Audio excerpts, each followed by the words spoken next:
Most of what the outside world believed about Lowell, Massachusetts, in the 19th century, traces back to a single visit by a man who was there for less than 12 hours. Charles Dickens arrived by train from Boston on a Thursday in February of 1842. He toured 3 factories. He watched the workers file past in clean dresses. He took home 400 pages of a literary magazine the women had written themselves. And he left that evening convinced he had witnessed proof that industry and decency could share the same roof. He said as much in American notes, and factory owners on both sides of the Atlantic quoted him for decades. What Dickens did not see, because he was not meant to see it, was the settlement less than a quarter mile from the mills where Irish canal workers lived in wooden shacks and mud shelters, separated from the rest of the city by a canal the corporations had built. He did not see the women who had been sent home coughing blood after 3 years of breathing cotton dust in weaving rooms where the windows were kept sealed year-round to protect the threads. He did not stay long enough to learn that the entire system ran on a supply chain that stretched from the plantations of Mississippi to the spinning floors of Massachusetts. Enslaved hands picked the cotton. Mill girls wove it into cloth. And one Lowell company manufactured cheap fabric and shipped it right back south to clothe the enslaved people who had picked it in the first place. It took a good amount of time pulling apart this story, and the thing that kept stopping me was how deliberately the whole illusion was built. Lowell was not just a factory town, it was a demonstration. A stage set designed to prove that American industry could do what the British system could not. Treat its workers with dignity and still deliver 14% annual returns to investors in Boston.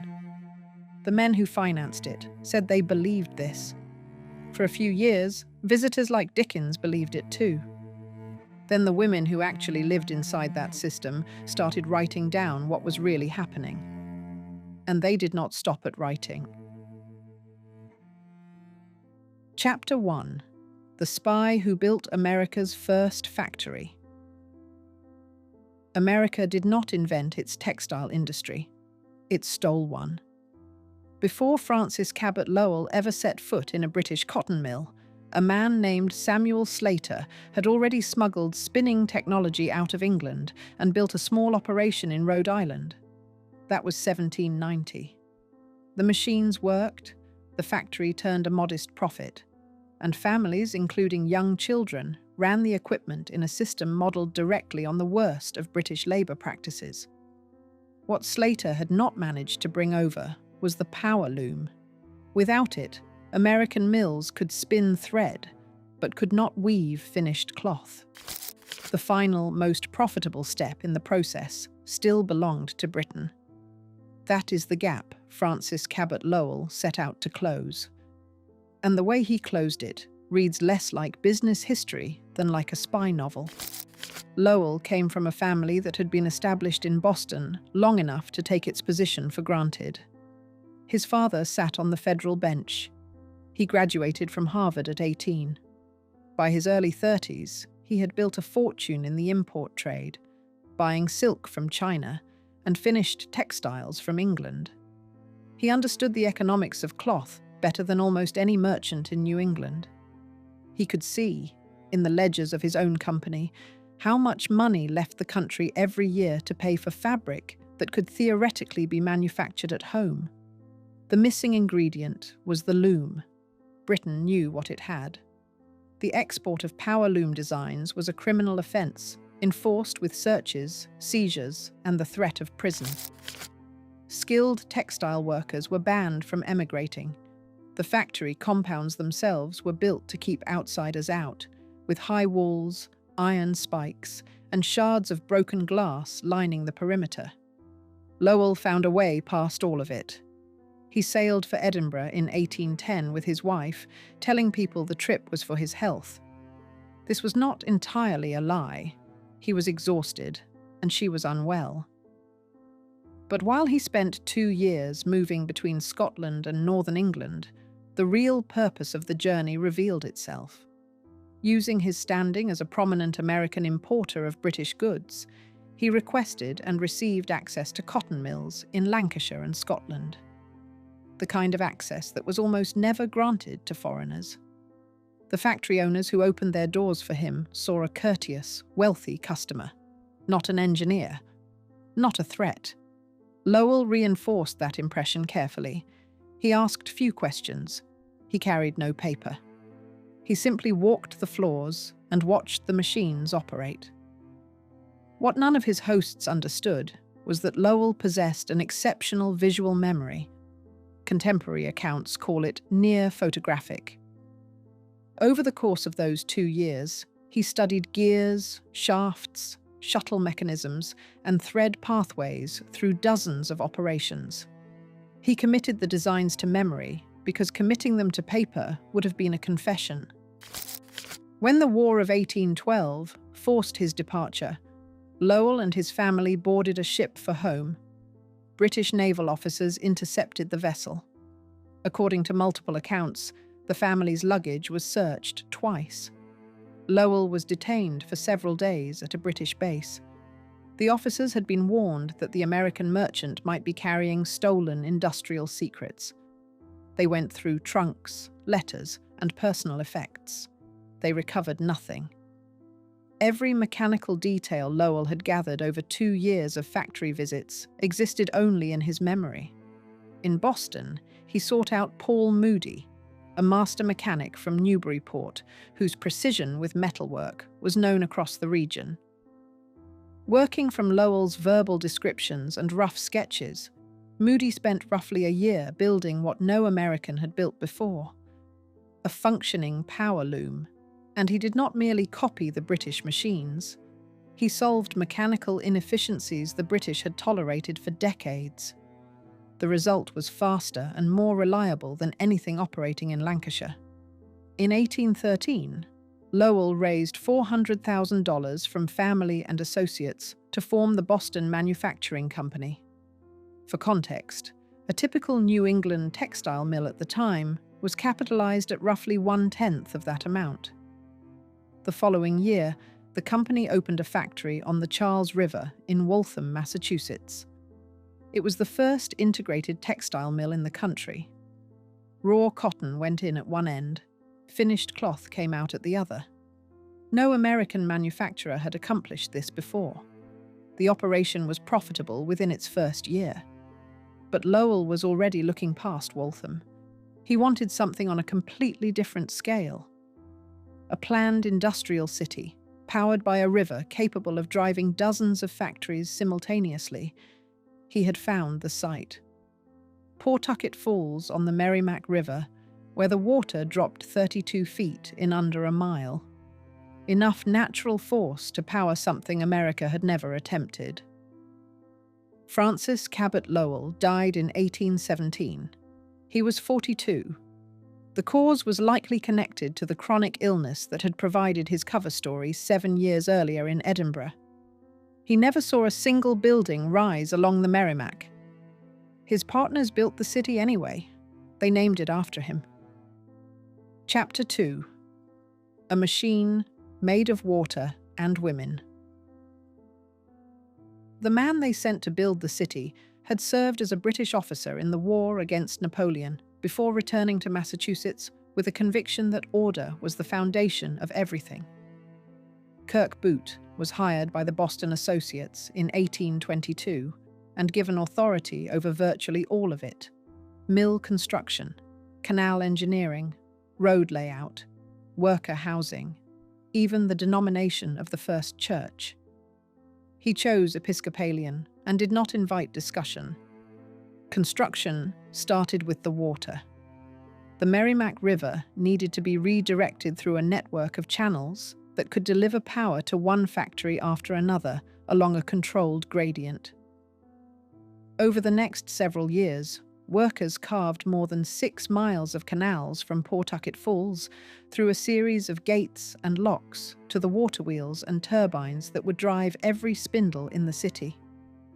The men who dug them were almost entirely Irish, recruited from Boston by a labourer named Hugh Comiskey, who had walked the 20-odd miles north and struck a deal with Boot. 30 men to start. The work was brutal, and the pay was low. And the Irish were not part of the plan for the city itself. No housing was provided for them. When the specific job was done, the expectation was that they would go back to Boston. They stayed. As more construction demanded more labour, more Irish arrived. They settled across the Western Canal in a makeshift area the locals called the Paddy Camps. Streets took shape without any grid. Families gathered by county. Some lanes carried names from home: Cork, Dublin. The community grew its own shops and churches and social structures, but it remained on the other side of the water from the city its residents had dug into existence. Boot did not build Lowell for them. He built it for young women. In the 1820s, American men had options. They could farm. They could head west. Factory work held no appeal, and the wages required to change their minds would have destroyed the returns the Boston investors expected. Women had almost none of those options. Domestic service, teaching at poor pay, sewing. That was close to the full list. A factory job in Lowell, paying real wages in cash, offered something that barely existed for unmarried women in rural New England: economic independence, or at least a version of it. The corporations sent agents into the farming towns of Vermont, New Hampshire, Maine, and western Massachusetts, carrying broadsides that advertised positions for women between 15 and 35. Good wages, safe lodging, lending libraries and evening lectures by men like Ralph Waldo Emerson and John Quincy Adams. The pitch was aimed as much at fathers and brothers as at the women themselves. This would not be like the English factories. The corporations would house the workers in supervised boarding houses, managed by older women, usually widows, hired by the company. Clean buildings, shared bedrooms, 6 to a room, 3 hot meals a day. From the outside, the arrangement looked exactly like what the broadsides described: a structured, respectable life for working women far from home. By 1836, the city that had been farmland 14 years earlier employed nearly 7,000 workers, 80 to 90% of them women, almost all native-born. Their average age was about 24, though some were as young as 10. Most signed on for a year. The typical stay lasted around 4. They arrived in covered wagons from villages where the tallest structure was a church steeple. One worker later recalled that the new arrivals spoke in rural accents so thick they were almost unintelligible to the women already there. They carried small trunks. They looked up at brick mill buildings rising 5 and 6 stories above the river. And most of them had come by choice. To pay off a family mortgage, to fund a brother's education, to see what independence felt like before marriage closed that door. None of them had been inside a weaving room yet. Chapter 3. Behind Closed Windows. The noise came first. Hundreds of looms running at once inside a single room produced a sound so total that 2 women standing shoulder to shoulder could not hear each other speak. Workers on the mill floor learned to read lips. The roar started before dawn and held until the evening bell, hour after hour, at a volume that left some of them partially deaf within their first year. Then came the air. Cotton fibre sheds particles when it moves through a carding machine at speed. The dust was so fine it hung in the room like a white fog. It coated every surface. It settled into hair and clothing and skin, and it entered the lungs with every breath, all day, 6 days a week, month after month. The medical term would not arrive for decades: byssinosis. Workers in other countries eventually called it brown lung. The first symptom was a tightness in the chest, usually worst on Monday mornings after a day and a half away from the dust. As exposure continued, the coughing deepened. Some women began spitting blood. In the 1840s, the reformer Orestes Brownson wrote that the average working life of a girl who came to Lowell from the farms of Vermont or New Hampshire was roughly 3 years. What he meant, and what his readers understood, was that many went home to die. The mortality records in Lowell looked acceptable for a simple reason. The women left town before their bodies gave out. Why were the rooms not ventilated? Because the thread would not survive it. Cotton thread is fragile when dry. A cross breeze could snap dozens of threads at once, destroying a full run of cloth, so the windows stayed shut year-round. In the warmer months, managers pumped steam through pipes along the floor to raise the humidity further, not for the workers, for the fabric. On a summer afternoon, the temperature on the production floor could reach 115 degrees Fahrenheit. In winter, the combination of sealed windows, body heat, and steam still pushed it into the 90s. You started at 5 in the morning. You stopped at 7 in the evening, 6 days a week, 73 hours. 2 breaks of 30 minutes, one for breakfast and one for dinner, were all the time away from the machines you got. A bell governed everything. It rang at 4:30 to wake you. It rang at 5 to put you at your position. It rang at 7 to release you. Between those bells, you stood on a wooden floor that shook from the turbines underneath it, tending equipment that could take your hand off if your focus slipped for a moment. And the equipment kept demanding more. In the early 1830s, a worker typically ran 1 or 2 looms. By 1843, by the mid-1840s, 4, while wages were being cut at the same time. The women called it the speed up. It became one of the things that eventually pushed them to act. But that belongs to a later chapter. The injuries do not. Power looms used heavy wooden shuttles that crossed the frame at considerable speed. When one flew loose, it could shatter bones, knock out teeth, or destroy an eye. Spinning machinery grabbed hair, fingers, and loose fabric without warning. No guard protected any machine in any Lowell mill during this period. No system compensated a worker who was hurt. A woman who lost a finger to a spinning frame lost her wages with it. The noise, the dust, the heat, the hours, the machines speeding up while the pay went down. And beneath all of it, a calculation so clean it barely registered as cruelty. The workforce was designed to rotate. Young women would arrive, work for a few years, and leave. If the conditions damaged them, they would be gone before the damage became a problem. Fresh arrivals from the farms would fill the positions. The system did not need to keep anyone healthy. It only needed a supply of replacements. For a while, that was exactly how it worked. Chapter 4. The Cage. Every woman who left a Lowell mill received a document.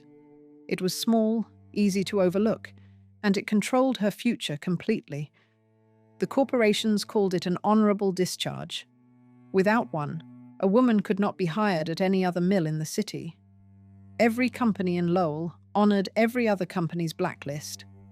A worker who quit without permission, complained too publicly, or violated any of the behavioral codes the corporation imposed would be denied her discharge paper.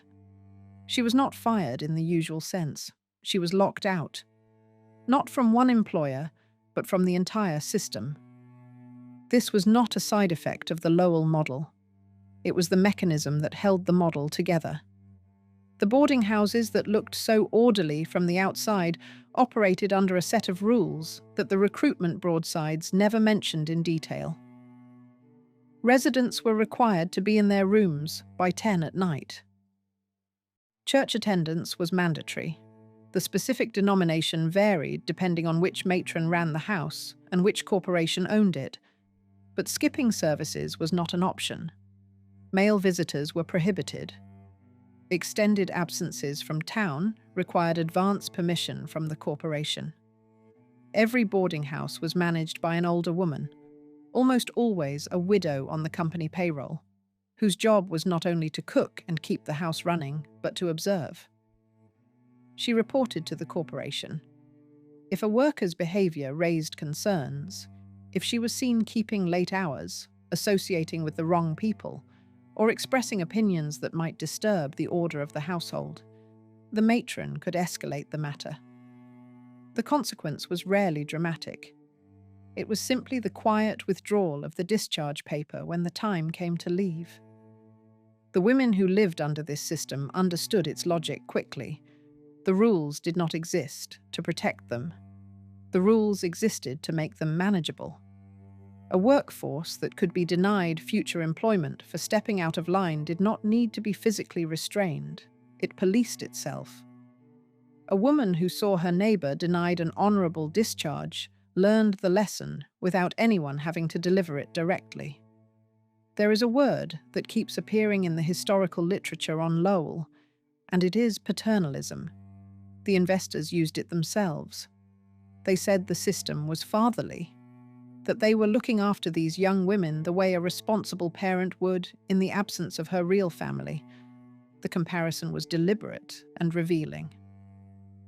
A father in rural New England in the 1830s had near absolute authority over his unmarried daughters. He controlled their labor, their earnings, their movement, and their social contacts. What the Lowell corporations built was not a replacement for that authority. It was a transfer of it. The father's control passed to the company, intact and in some ways expanded, because the company also controlled the paycheck. And the paycheck was the final lever. Wages were not paid weekly in most cases. They were held and disbursed on the corporation's schedule, sometimes monthly. A woman who left before her contract was up forfeited unpaid wages. Combined with the blacklist, this created a situation where walking away meant losing both the money she had earned and the ability to earn more anywhere in Lowell. The cost of disobedience was not punishment. It was erasure. You could leave, but you left with nothing and no prospect of returning. The women who stayed understood all of this. They were not naive. Many of them had come from families where obedience to authority was the central fact of daily existence. What was new in Lowell was not the expectation of compliance. What was new was the precision of the machinery around it. Every rule connected to every other rule. The curfew ensured a rested workforce. Mandatory church reinforced moral conformity. The matron provided surveillance. The discharge system supplied enforcement. And the wage schedule made departure expensive. No single rule was extraordinary by the standards of the era. Together, they formed something that functioned less like a household and more like a company town in the modern sense, decades before that term existed. From the outside, and especially to visitors passing through, the whole arrangement looked like care. Clean boarding houses, supervised living, church on Sunday. From the inside, it felt like what it was, a set of conditions you accepted because the alternative was worse. Chapter 5. Lords of the Lash, Lords of the Loom. The women stood at their looms in Massachusetts. The people who picked what they were weaving stood in fields in Mississippi and South Carolina and Alabama. They never saw each other. The system made sure of that. Every bolt of cloth that came out of a Lowell mill began as raw cotton. Raw cotton in the 1830s and 1840s came overwhelmingly from the American South, and the American South grew its cotton with enslaved labor. This was not something historians uncovered later. It was visible to everyone involved, commented on in newspapers, debated in public, and defended by the men whose fortunes depended on it continuing. The scale of the dependency grew with every decade. Between 1840 and 1860, the amount of cotton consumed by American textile mills more than tripled. The bales arrived at Lowell by rail and by ship from ports in Charleston, Savannah, Mobile, and New Orleans. Behind every bale were hands that had planted, tended and harvested the crop under conditions that require no elaboration here. The point is the chain. Lowell could not function without Southern cotton. Southern cotton could not be produced at scale without enslaved labor. The loom and the lash were connected by a supply line that ran the length of the eastern seaboard, and the profits flowed in both directions. Some of those profits funded efforts to keep the arrangement intact. Investors in Lowell's textile corporations contributed to pro-slavery political causes and worked to suppress abolitionist activity in the city. Their reasoning was not ideological. It was commercial.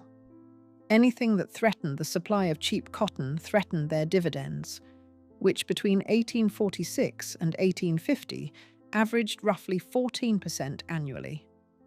Protecting slavery was, for these men, a matter of protecting returns. What makes this difficult to sit with is that it did not go unnoticed. Lowell was not a city without moral awareness. Abolitionists organized openly there. Frederick Douglass was invited into private homes to speak against slavery. Anti-slavery societies held meetings. And one of the most striking contradictions in the city walked through the doors of the Lowell Manufacturing Company every morning. Royal Southwick arrived at the Lowell Company in 1829 as a supervisor of carding and spinning, a devout Quaker from a family with deep abolitionist commitments. Over the following years, he and his wife Direxa helped establish the city's anti-slavery societies, hosted speakers, including Douglass and the British abolitionist George Thompson at their home on Tyler Street, and pushed for abolition through the state Senate and the local Whig committee. By every available measure, Southwick was a man of genuine conviction on the question of human bondage. He was also the man overseeing production at the company that manufactured a product known in the trade as Negro cloth. The Lowell Manufacturing Company produced a coarse, heavy fabric designed to be sold to plantation owners for the purpose of clothing enslaved workers. The material was cheap to make, uncomfortable to wear, and tore easily. It was not a sideline. The company earned strong profits from the product. For plantation owners, purchasing it strengthened commercial ties with northern business interests. Enslaved people wore out clothing quickly under field conditions. The orders kept coming. In the 1930s, the Works Progress Administration conducted interviews with formerly enslaved people across the South. In 39 of those interviews, the subjects described the fabric they had been given to wear. They called it Lowell cloth. I have told a lot of stories about American wealth on this channel, and most of them involve some kind of moral compromise. Wealth almost always carries a cost that gets paid by someone other than the person holding the money. But there is something about this particular chain that stays with me. A woman at a loom in Massachusetts, weaving fabric from cotton picked by an enslaved person in Mississippi. And that finished fabric shipped back south to be worn by that same person while they picked more cotton to send north. The circle was closed. Everyone inside it could see it. And the operation ran for decades. Senator Charles Sumner of Massachusetts found the phrase for it. He called the relationship between the northern textile industry and the southern plantation system an unholy union between the lords of the lash and the lords of the loom. The lords of the loom did very well out of that union. Where their money went is worth following. Chapter 6. Where the Money Went. A mill girl in Lowell earned roughly $2 a week after room and board. Nathan Appleton, the man who owned the largest share of the company she worked for, sat in the United States Congress voting for the tariff laws that guaranteed his mills would face no foreign competition. The Boston Associates were not simply textile investors. By 1845, this network of roughly 30 interrelated families controlled 31 textile companies spread across Massachusetts, New Hampshire, and southern Maine. Together, Those operations produced 1/5 of all cotton and wool textiles manufactured in the United States. The profits from that output built a second empire, one that had nothing to do with cloth. Railroads came first. The Boston and Lowell Railroad, operational by 1835, was among the earliest in the country and served an obvious dual purpose. It connected the mills to the port of Boston, cutting transport costs for raw material and finished goods. The associates invested in its construction because many of them were both the railroad's shareholders and the factory owners who stood to gain from cheaper freight. The railroad paid dividends. The mills paid dividends. The men who held shares in both collected twice. Banking followed the same logic. The Suffolk Bank in Boston became one of the most powerful financial institutions in New England, and its directors overlapped substantially with the families running the textile operations. Capital from the mills flowed into the bank. The bank extended credit to new ventures launched by the same circle. The system fed itself. Then came the institutions that would define Boston for the next 2 centuries. Massachusetts General Hospital received significant funding from associates' families. Harvard College benefited from endowments built on textile wealth. The Lowell Institute, established through the will of John Lowell, Jr., who died in 1836, provided free public lectures in Boston, funded by a trust rooted in manufacturing income. The hospitals, the university, the lecture halls that shaped the cultural identity of the city bore the fingerprints of men whose fortunes originated on the production floors of Lowell. Political power reinforced all of it. Nathan Appleton served multiple terms in the Massachusetts state legislature before winning a seat in the United States House of Representatives. In Congress, he became one of the most vocal advocates for protective tariffs on imported textiles. The logic was transparent. Higher tariffs on British cloth meant less competition for American manufacturers, which meant wider margins for the men writing the legislation. Appleton was voting in direct support of his own investments, and he did so openly, publishing essays defending the tariff as essential to national prosperity. The network extended well beyond one man. Associates' families placed members in state legislatures, in Congress, and on the boards of every significant civic institution in eastern Massachusetts. Senator Daniel Webster received financial backing from the same circles and advocated for their interests in Washington. The boundary between private capital and public policy, never especially firm in this era, barely existed where these families were concerned. And then there was the social architecture. The associates married within a circle tight enough that the same surnames appeared on mill charters, bank boards, railroad stocks, and church pews across Boston. Nathan Appleton's daughter Frances married Henry Wadsworth Longfellow in 1843. Longfellow was already the most celebrated poet in America.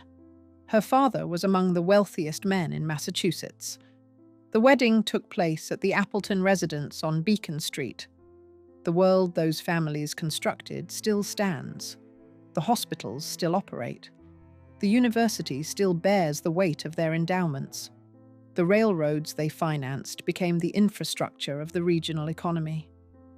And the cultural identity of Boston, its reputation as a city of learning and civic purpose, rests in part on a foundation that began as $2 a week taken from young women who stood at their looms for 73 hours out of every 7 days, breathing air that was quietly destroying their lungs. Nobody at the Appleton wedding mentioned any of that. Chapter 7. The Turning Out. She was 11 years old, and she had heard enough. In October of 1836, the corporations announced another round of wage cuts and withdrew a subsidy they had been paying toward boarding house costs. The combined reduction came to at least $1 a week. Some women wanted to walk out, others hesitated. Walking out meant forfeiting wages and likely losing the ability to work anywhere in the city again. The women in the upper rooms of the Tremont mills left first. When enough of them had gone, the mill shut down. In a lower room, the younger workers stood asking each other whether they should follow. Nobody moved. Harriet Hanson, 10 years old when she started at the Tremont and now 11, had been listening to the arguments for days. She lost patience. "I do not care what you do," she said. "I am going to turn out, whether anyone else does or not." She walked out. The others followed. Between 12 and 1,500 women marched through the streets that day. No flags, no music. They sang. Among the words was a line that has echoed through American labor history ever since. "I will not be a slave. It was not the first time." In 1834, a 15% wage cut had sent around 800 women into the streets. That action collapsed within days. The 1836 turnout was bigger, but ended the same way. The corporations held firm. The cuts stood. But something had shifted. The women had stopped the mills. Briefly, chaotically, without a plan, they had demonstrated that a workforce everyone assumed was temporary and obedient could refuse. And in the years that followed, refusal took forms the corporations had not anticipated. The first was literary. In 1840, a group of workers launched a monthly magazine called the Lowell offering. Poetry, fiction, essays about what it meant to leave a farm and enter a world of machinery and bells. The whole thing written by women who operated looms for a living. Lucy Larcom, who had started as a doffer at 11, became one of its sharpest voices. So did Harriet Hanson, the girl from the Tremont walkout, who contributed essays on abolition and women's rights between shifts. The offering lasted 5 years. Some workers turned against it, arguing the editors went too easy on the owners. But while it ran, it proved something the corporations had not counted on. The women were not just producing cloth. They were producing ideas, and some of those ideas had teeth. The second form of refusal was political, and it was Sarah Bagley who gave it structure. In December of 1844, Bagley helped found the Lowell Female Labor Reform Association, the first union of working women in the country. The target was the 10-hour day. The method was petition. 2,000 signatures in 1845. Over 4,000 the next year. Women with no right to vote, no political standing, collecting names and placing them in front of legislators who had never been confronted by an organized female workforce demanding anything. The association did not stop at petitions. Factory tracts went out, describing mill conditions in plain language. Members testified before a state legislative committee, among the first times female industrial workers had spoken in such a setting. And when a state representative who had fought the 10-hour campaign stood for re-election, they organized against him. He lost his seat. The 10-hour day did not pass, not yet. But the women had built something that outlasted any single vote. Petition networks, political strategy, a model for collective action that the American labor movement would use for the next century. Harriet Hanson Robinson, the 11-year-old who had marched out of the Tremont, spent the rest of her life in that current. She married an abolitionist editor, fought for women's suffrage alongside Lucy Stone and Julia Ward Howe, and in 1898, at 73, published Loom and Spindle. Larcom left the mills after a decade, studied, taught, and became one of the more widely read poets of her generation. Both women traced the start of everything back to Lowell. There is one more piece of this chapter that I did not expect to find when I started researching it. Dickens had read The Offering closely after his 1842 visit and praised it at length in American Notes. The year after that visit, he published A Christmas Carol. Recent scholarship has argued that he drew from the ghost stories and moral tales the mill workers had written, reshaping them into what became the most enduring piece of holiday literature in the English language. The claim is debated, but Dickens found in the work of factory women something good enough to carry across an ocean, whether he borrowed directly or absorbed it at a distance. The connection between a magazine written after 14-hour shifts and one of the most celebrated books ever published is not something you forget once you know it. Chapter 8: The Disposable Workforce. By 1850, the system Francis Cabot Lowell had envisioned was already a failed experiment. Nobody used those words at the time. The mills were still running, the profits were still flowing. But the workforce that had defined the city for a generation, the young Yankee women from the farms of New England, was disappearing. And the people taking their places were arriving under circumstances that made the original promise meaningless. The breakdown had been building for years. A new generation of managers had taken charge through the 1840s, men for whom the founding ideals about educated workers and moral responsibility carried no weight. Output was what mattered. The speed-ups continued. The wages dropped.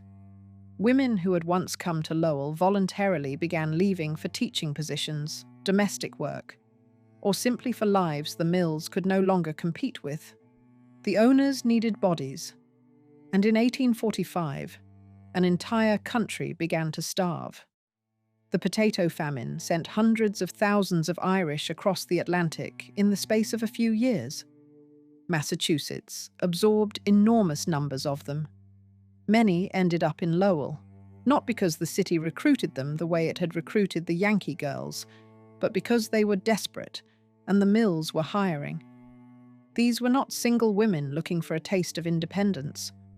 They were families, mothers with children, people who had watched their neighbors die and who would accept any wage under any conditions because the alternative was starvation. The corporations understood exactly what this meant. A labor force that would not organize, would not petition, would not publish pamphlets about conditions. Families who worked longer for less and brought their children onto the production floor beside them. And unlike the Yankee women, they were not going to leave after 4 years. They had nowhere else to go. The rotating workforce the founders had designed, the one that was supposed to prevent a permanent underclass from forming, had been replaced by exactly that underclass. The Irish had been in Lowell since the 1820s, building the infrastructure the city ran on. Now they were inside the mills, and the paternalism that had once surrounded the workforce had evaporated. The supervised boarding houses gave way to crowded tenements. The lending libraries and the lectures disappeared. The machinery stayed the same. The product stayed the same. Everything around it that had made the system look humane was quietly stripped away. Because when your workforce has no alternatives, the performance of care becomes unnecessary. Then the war shut off the supply. When fighting between North and South cut the flow of Southern raw material in the early 1860s, 9 Lowell mills closed. Thousands lost their jobs. The chain connecting Massachusetts to the plantation economy, the dependency that had sustained the entire industry, snapped along with the Union's access to what had fed the looms for 40 years. After the fighting ended and the supply resumed, the mills reopened with yet another workforce. French Canadians crossed the border in large numbers. Then came Poles, Greeks, Portuguese, Armenians. Each wave arrived more desperate than the one before. Each accepted conditions the previous group had started to resist. The cycle the Yankee mill girls had lived through first, recruited with promises, squeezed until they pushed back, then replaced, repeated itself across decades and nationalities. The system did not fail. The system worked exactly as it was built to work. It consumed one group of people and moved to the next. By the 1890s, American textile manufacturing had migrated south. Cheaper labor, fewer unions, lower heating costs, proximity to the fields where the raw material grew. The mills in Lowell declined. Some closed outright. Others ground forward into the 20th century on aging equipment and shrinking margins. Harriet Hanson Robinson returned near the end of the century. She was in her 70s. The woman who had walked out of the Tremont at 11, who had written for the offering and spent decades demanding the vote, went back to see what remained.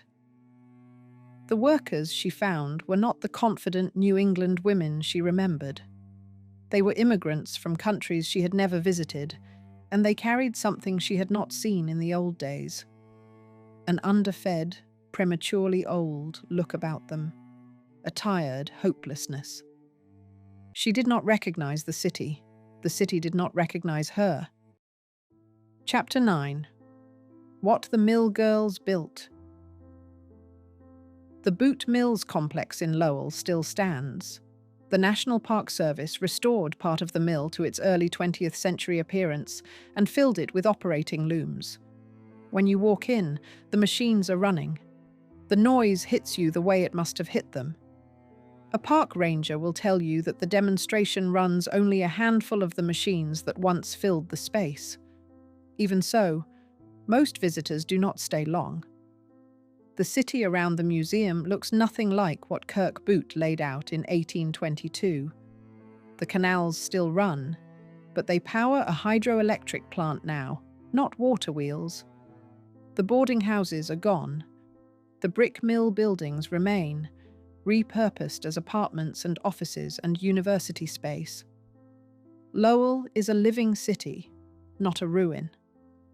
But if you walk the streets between the old factories and the river, there is a stillness to the place that is hard to explain to someone who has not been there. I think what holds me in this story is that nothing about it was inevitable. Frances Cabot Lowell did not have to steal the power loom. Nothing compelled the women to write a magazine or organize a union or walk out of the mills singing that they would not be slaves. At every point, someone made a choice. The men chose profit. The women chose each other. Harriet Hanson Robinson lived to 86. By the time she died in 1911, women in several states had won the right to vote. A labor movement she had helped ignite as a child was becoming a national force. The mills she had worked in were already in decline. She entered the Tremont at 10 and walked out at 11. Between the walkout and the memoir, between the factory floor and the suffrage platform, she traced the entire arc of what the Lowell experiment produced. Not cloth, not profit. A generation of women who discovered, inside a machine designed to use them up, that they had the power to refuse. The looms in the Boot Mills Museum are still running. The women are gone. What they started is not.